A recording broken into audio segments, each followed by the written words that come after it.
waaw Tony moom xam nga xale la boo xam ne dafa yow te et puis ma gis ne dafa bëgg Ama Baldé moo tax ma bëgg man bi ma ñëwee sa sama ñaari fubal yi mbëri bëgg ñu jël ñoo ko jël Gandia Fama ak Tony Gandia li tax ma bëgg ko sama bopp laay gis ci moom bi may bëree loo tolloo taay ni mel laa meloon ci lamb loolu ko sama bopp ma doon saa bu bëree dinaa ko yàlla na ko Gandia jël ma ñëw Tony si moom yar bi mu yar ak baax mu baax ñu bokk ay nit ñu bëgg moo tax vraiment fi mu nekk rek damay waaw mais man xamoon naa ne bi mu amee gañ seen loolu moo ma jaaxal bi mu amee gañ seen ndax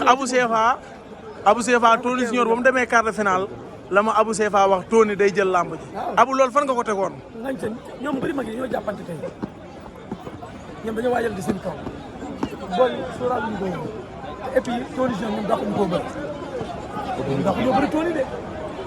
dàqu ñoo bëri Tony bi muy jàppante Papa Ngane bi mu daanee Papa Ngane laa na ko muy fi ñëw naa ba ci moom fii wax ak moom ne ko nii dalal nga def ndànk nga jàpp ko daan xam nga kii tey ñëw lu mu def tëdd non ko li mu def tëdd moom li mu def tëdd. ok am na solo Abou démb ñu suivre li nga xamante ni moo di face to face Ada Fass ak ki nga xamante ni moo di Liss Ndiago démb ñu bari nee nañu yaakaaruñu woon signature bi noonu bëggoon nañu ab xeex am ceek yooyu noonu. mais démb lan du ci am du lambu guerrier lambu gën a muus la Ada Fass Liss Ndiago du guerrier ku ci indi guerrier ñàkk sa lamb mooy Pokola Talfa bi Pokola ñëwee dafa woon Talfa dafa foog ne Pokola day ñëw tey pour ayen si du lambu guerrier de lambu gën a muus la mais nag man ak analyse kat yi dafa am foo de suñuy xel dafa dajewul parce que man dama ne Liss mooy sama favori ci combat bi man loolu laa wax man Abou Sefa dama ne Liss Ndiago mooy favori ba li xew di wala xew mais teewul nag néew ma Liss mooy daan dama ne mooy sama favori am naa ci droit ma ci droit mais Abou Sefa mooy sama favori ci combat bi ci qualité boo tegee combat yi Ada Fass nga teg ay combat yu Liss ci qualité technique yi Liss daan Ada Fass daanagul catégorie bi ñu àgg ñoom ñaar Ada Fass benn mbër la ci daan muy guy Liss daan na sos daan na ki nga xamante ne tey mooy royukaayu Ada Fass Lac Rose contre Liss Ndiago yéen ñëpp ku ci waxal yàlla mosoo leen gëm ne Liss dina daan Lac Rose dañu waxante dëgg. dëgg la mu ñëw def beneen exploit def phénomène maa ngi dégg ñu bari ñag si ñu ngi teel de maa mu ñu des na de. waxkat yi nañu def attention de lan la non Liss darul booyu kenn ci lamb. mais Abou ci signature bi dañoo gis Liss Ndiago muy provoqué Ada Fass mais Ada Fass day mel ne heure bu ko Liss Ndiago provoqué rek day daw coow li daa am luy bàyyi xel ci moom wala lan la. pourtant Ada sax mën na koo bañ a ragal Ada waga la mais dañ koo yeb démb te bi muy ñëw démb Ada Fass démb cosaanu Ada Fass moo ñëw ci làmb di nga gis Ousmane Pël waaw ana Baye Fall waaw yaa ngi kon sëñ Mor li tax ñëw waaw loolu moom dese na maa wóor parce que man bokk parce que staffu Ada Fass mais en tout cas gis naa cosaanu Ada Fass démb ci làmb ji ma bi ñu ñëwee ma xam ne carrément Ada Fass am na lu mu nar te bés bi bëgg na ko am na fu mu ko yóbbu vraiment man gis naa si Ada Fass benn mobile gis naa si Ada Fass benn mobile gis naa si Ada Fass benn rapidité xamu ma kañ lay dem xamu ma kañ lay ñëw xaw ma lu muy waaj mais man sama gëm-gëm man Abou Sefa Liss mooy sama favori te Liss ëpp bëri Ada loolu laa wax daal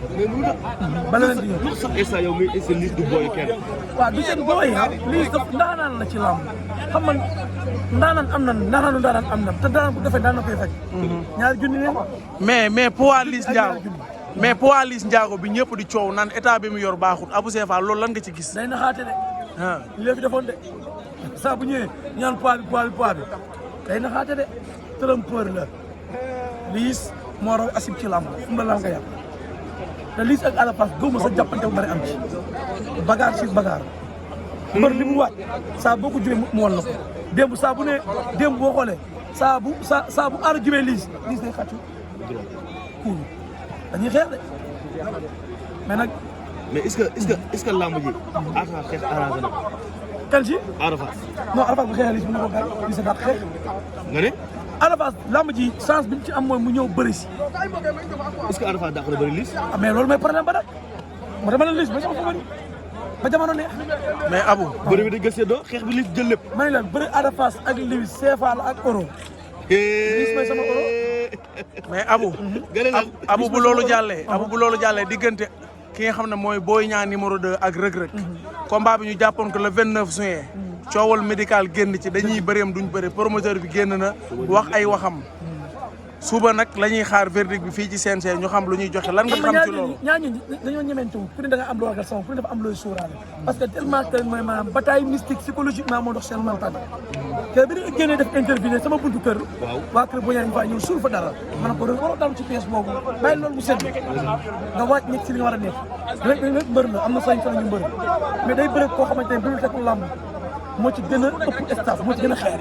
amul fi féetewu nga ni ma Boy Niang moo raw koofu banque yow staff Boy Niang ñu ngi si gis ñuy wax kenn ci internet li si gaaw wax si Boy Niang staff Boy Niang laa bokk lu la ci tafaakaan di wax loo ko ci wax dëgg la ba ci jabaram bi muy fanaanoo xamul ko ci dara ci wàllu lamb dañoo organisé wu dañoo organisé te la organisation la te loolu dafa nekk ci Boy Niang dafa am organisation wax naa nag peut-être wax ji am nu xaw am nu mu demee mais weer wii nii bu ci Boy Niang jàppante Boy Niang daan ko de le 29 juin nga ne buñ ci jàppante Boy Niang daan ko la ilaha illallah yaa ngi dégg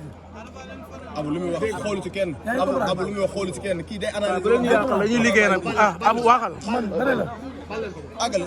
Abu àggale. Abou Sefa nga ne Boy Niang Reug Reug bu ñu bëree le 29 juin laa ilaaha Boy Niang daan Reug Reug Abou Sefa loolu fan nga ko teg xam naa li ma la wax loolu waxi Abou Sefa la Boy Niang nga ne. Ada Fass Ada waaj ànd ak mbokkam ñoo bëri si leer nga wax mais Abu dem am na lu la Ada Fass wax de. dem am na lu la Ada Fass wax. Abu Sefa waaw am na li ma dégg nga lu la Ada Fass wax. Ada Fass ñëw na ba ci yow waaw li ma wax nag léegi waaw. na confirmé loolu nag mu ñëw dama wa na fen loo Abou Sefa fii ci gir parce que dama ñëw ma ne ko Liss mooy sama favori ci combat bi ma ne ko Liss bëre moo ma gën a saf sa bëre mu ne ma Abou dégg naa yaa ngi wax mais la mu ne wala décision Abou di ma nangul far force ci làmb bañalu ma ko nag de nangul naa ko ndaanaanu ndaanaan la mais ndaanaan mu dofee ndaanaan koy faj lu leer nañ nga wax ndaanaan gisul dofee ndaanaan da koy faj ndaanaan rek a ko mën a faj junni neex na ñaar junni ko dax lu leer nañ nga wax Ada Fass ak Liss mais Abu muy wax Abu ndax lamb jooju day am dóor mu daal non lamb jooju mën na bañ a am dóor mu daanu bëre man la bëre bu rëy moo ciy am da nga waxoon wër ndomba de ma nga fa ba léegi bëgg naa suba amala kenn du yow kookoy Abou Sefa waxati na ay wax moom Abou heure bu waxee rek réew mi xam ne Abou wax na Abou Sefa kenn du moom ci réew bi Jóob kay fii booy booy lu ñu wax bàyyi leen bàyyi booy booy lu ñu wax booy lu ñu wax booy lu leen wax ah booy lu leen wax yéen lu xew lan la kan moo yàq lamb ji kan moo yàq lamb ji bàyyi leen